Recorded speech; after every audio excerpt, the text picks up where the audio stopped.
Imagine your YouTube thumbnail going from this particular image we have here to this.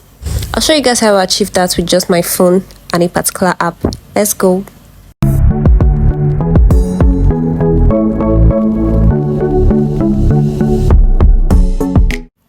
Hello guys, today we'll be creating this aesthetically pleasing YouTube thumbnail with just one app, and as you can already guess, we'll be using Canva. Yeah, the famous Canva. Now when you open the app, this is what it looks like, but because we need a particular size, we will be searching for YouTube thumbnails. Now when we search for YouTube thumbnails, it is going to give us a whole lot of templates, but because we'll be creating from the scratch, we really do not need those templates for anything.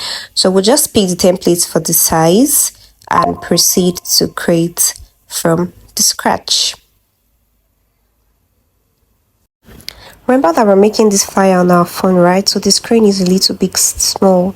When I design, I like to start with my background.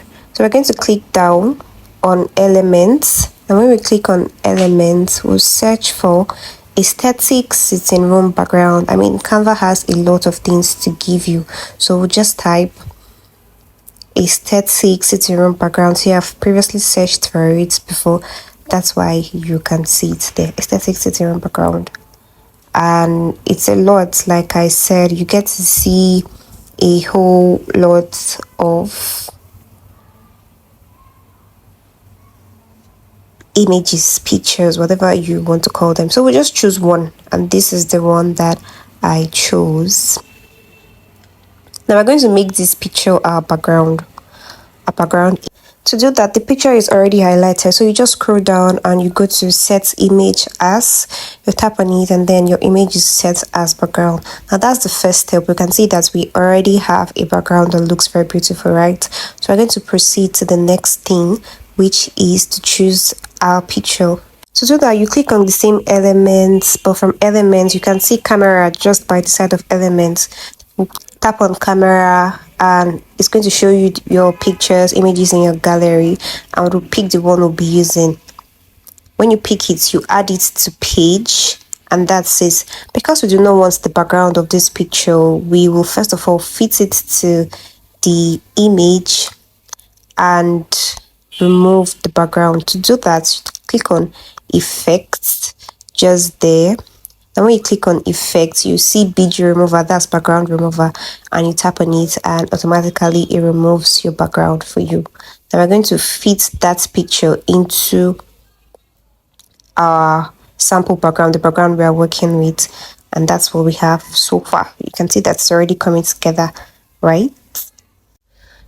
While taking a moment to appreciate how far we've come in this design, we're thinking of what next to do, and that will be to add our chat box. We go to the same elements and search for a chat box. We'll just type chat box. As usual, it's going to bring out a lot of boxes. Like I said, Canva always has a lot to give you. We'll just pick one that we feel like will suit our design, and we'll pick it and work with it. I chose this one. Now instead of importing it twice, I just duplicate it and change the color, because we're working with brown aesthetics, right? So I'll just change the color and proceed to do the next thing, which will be to add our text, because we want text in our chat box, right? To do that, we'll still go back to the same elements to import a text. We'll just choose any random text, because it will not matter anyways. We'll still edit it to suit. We pick a text. Usually they come grouped, so we just ungroup it. That's not necessary in this design. And edit the text we have. So what we want to type is less chat.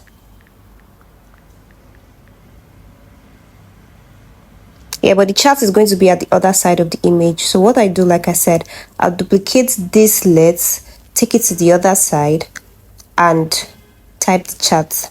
Now, as we can see already, it is encroaching into our chat box. So what we will do, we're going to reduce the chat box in such a way that it doesn't bother our letters. So yeah, we'll reduce it and edit the letters to chat. Like I said, that's not the font size font type we want to use, right? So we're going to as well change the font type. But before that, let's just design our text a little. I went to effect and I chose an outline for the text in such a way that the outer part of the text will have a different color and the inner part of the text will have a different color. I'm sure you see what we have now, but I changed it to brown because, like I said, it says brown aesthetic. Also, this is not the font we want to use because we want something more chatty. So we're going to be changing our font to Chewy, and we'll see what we have now. Yeah, so this is what we have. Consider at this point we have done about 80% of the work. However, like I said, the chat box are not to be left empty. So what do? We're going to fill it up with possible questions that, I don't know, may contain whatever video you're making. Just fill it with whatever question. Now to do that, we're going to go back to text and import another text. I mean, we have already done that before. But like I said, this is not the font we want to work with. So we're going to change this font to something else. But first of all, before that, we'll edit this brim saying to whatever we want. So let us type something. Do I regret? Let's type, do I regret? Yes, do I regret? Now we'll fit it into one of our chat boxes. But before that, what do? We change the font. So we use the Cado font because we feel like it is more appropriate, and we're going to change the font color to brown because, like I said, brown aesthetics, right? So let's see what we have now that we've done all of those. Do I regret? So we'll size it and fit it into our chat box. Because we do not want to stress ourselves, what do? We're just going to duplicate it and edit it into another write up where I was just trying to fit it in. We'll duplicate do I regret, right, and edit it, and let's say I wish I knew. Let's type that. I wish I knew. We'll fit that into size as well, and we can see what we have. I mean, we could end here with this design. It is already beautiful, but most times I just like to top up my designs with extra stuff. So let's go to elements and see if we really have anything that we could add. Most times I like to add YouTube logo. So tap on elements and tap YouTube. Before you even finish, you just always see it. And yeah, because I want you to subscribe on my to my channel, let's use this. Yeah, so we'll just use the subscribe icon because, I mean, you should subscribe at this point. Please, let's grow together. Thank you so much. So you can see that this design is already pleasing. All we have to do is just save it. And there we go. Thank you so much, guys. Thank you.